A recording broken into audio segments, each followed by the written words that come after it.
Welcome, fellow fans of Clash of Clans. It is your host, Galadon, and yes, we are talking about Clash of Clans today. In fact, we are going to discuss 5 things that you probably didn't know about Clash of Clans, the mobile game that defies all odds after being out nearly 7 years. It is still near the top of the charts, and it has become one of the highest grossing mobile games in history. So let's get right down into it, and before I forget, make sure that you click that subscribe button and turn on notifications. You will get the earliest and most accurate update information right here on the channel. But without further delay, let's get into number 1. So you know that Supercell has 5 different games that are out that are playable right now. What you might not know is how they got there, or the fact that they have killed over a dozen games. Some say the number is 14. I suspect the number is much higher, much because of the way that Supercell develops games, from prototypes to company playables where employees are playing the game, to the beta test, and then finally to a game that goes global. So many games, no doubt hundreds of games, have circulated the Supercell offices, with only 5 now playable for the rest of us. And the first game ever produced by Supercell wasn't even a mobile game, it was Gunshine. It was a Facebook game that obviously didn't make it. Other really cool looking games like Battle Buddies also fell to the chopping block. And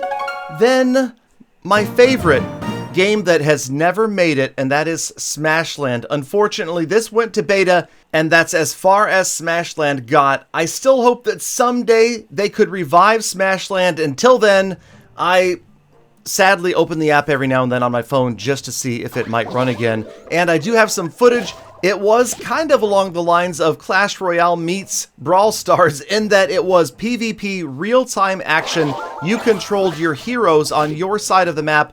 The footage we're looking at here is actually PvE footage. Eventually you would advance on to where you would play other real-life players in real time and try to defeat their heroes with your own heroes and their special abilities.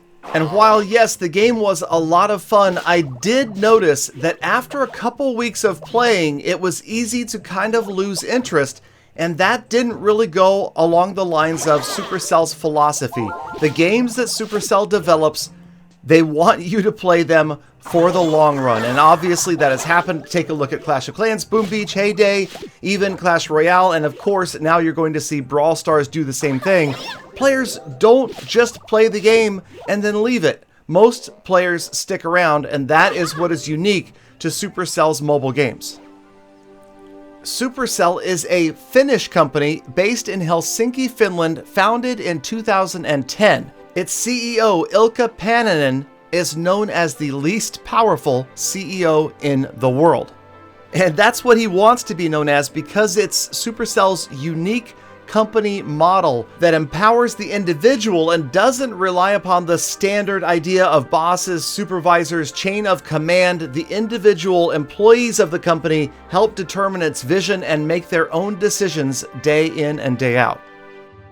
And apparently it's working for them so far. Supercell's first 4 games, Heyday, Boom Beach, Clash of Clans, and Clash Royale, have all grossed over $1 billion each. And I'm sure that Brawl Stars is on the way next. Now, another interesting fact about Supercell is Tencent, the Chinese gaming company, actually owns 84.3% of Supercell. The purchase came in June of 2016, and under the condition that Supercell's day-to-day operations were not affected or controlled by Tencent. And in fact, Supercell actually owns or invests in at least 6 other gaming companies themselves, including Redemption Games, Trail Mix, Everywhere Games, Frogmind, Shipyard, and Space Ape Games. Now, you may have heard of Space Ape Games before. They've got a pretty sweet game out that's kind of this driving shooting game called Fastlane Road to Revenge. And, well, you might have seen a couple of YouTubers that look familiar who you can actually play as your avatar in the game. Just saying. I definitely didn't recognize any of those other YouTubers there, but Supercell has been known for making good use of celebrities. Remember Super Bowl 49 and the commercial with Liam Neeson? I can't wait to destroy your village while you beg for mercy.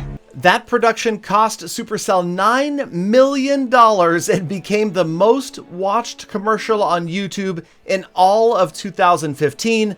And of course, if you looked closely, you might have noticed a familiar face at one point in the commercial. That's right, it's the smiling, happy-go-lucky young Chief Pat.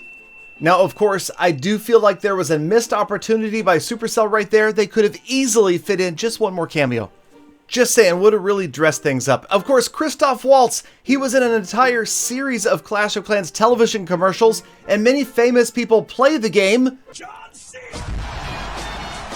Yes, like John Cena amongst others, but perhaps even more interesting is the idea that maybe some celebrities have influenced the design of the characters themselves. Obviously, the Hog Rider looks a lot like Mr. T, and then check out this lineup right here. Of course, the Barbarian, the Hulk Hogan mustache, Louis C.K. is the Giant, Rob Schneider, Emily Blunt, David Zayas, there's Mr. T, and perhaps my favorite, Steve Buscemi as the Wallbreaker. I've never looked better. Let me know down in the comments what you guys think. Do you believe these? Do you see the likeness or what? I don't know. Some of these I had never heard of before, but now that I look at these images, I completely believe it.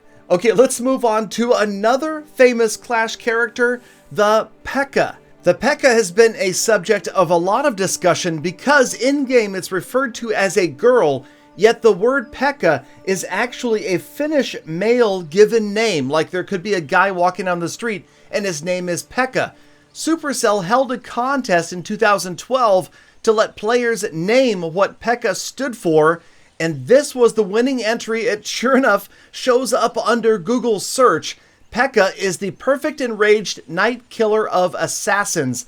That was the winner as voted by players. And then in ClashCon back in 2015, remember ClashCon? There was a developer troupe named the Mega Pekka. And the Mega Pekka was also given its own name by somebody you might have heard of. All right, let's get ready for this one. And that's Tommy. He's got the Mega Pekka. And watch out, mild aggression. This is not going to be pretty.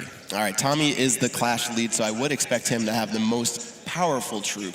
So the Mega Pekka, is it a Godzilla? What is it? That's a long acronym. You notice the whole thing was spelled out with an acronym. Yeah, what does Pekka stand for, and then what does Mega Pekka stand for? Some mysteries remain unsolved.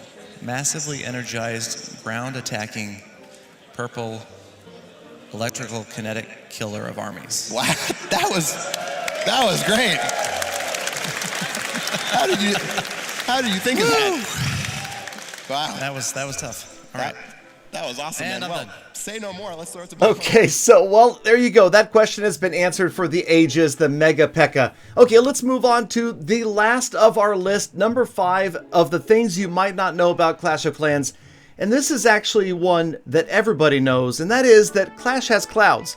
But did you know that Clash of Clans holds the world record for the longest amount of time spent waiting to play the game by players?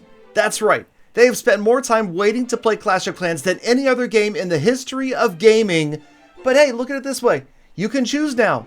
Light clouds or dark clouds. You get the choice. Of course, now to be serious, we know that the cure to the clouds, called Operation Blue Skies, is scheduled to drop sometime in the first half of 2019. That means somewhere between now and June 30th, we should expect an update that will fix these clouds. But not only is it about waiting, there is also something unique about Clash of Clans, and that is the fact that it's one of the only games that forces its players to stop playing.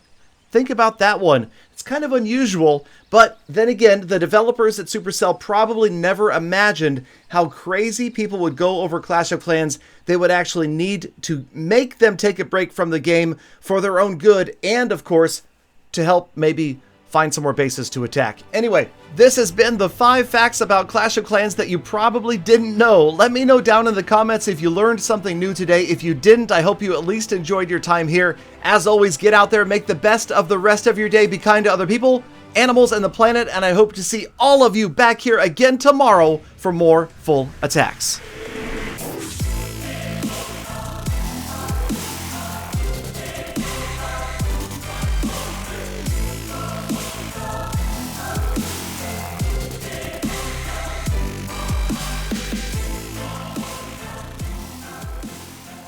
Galadon. I learned something new today. I learned you can spell. Huh.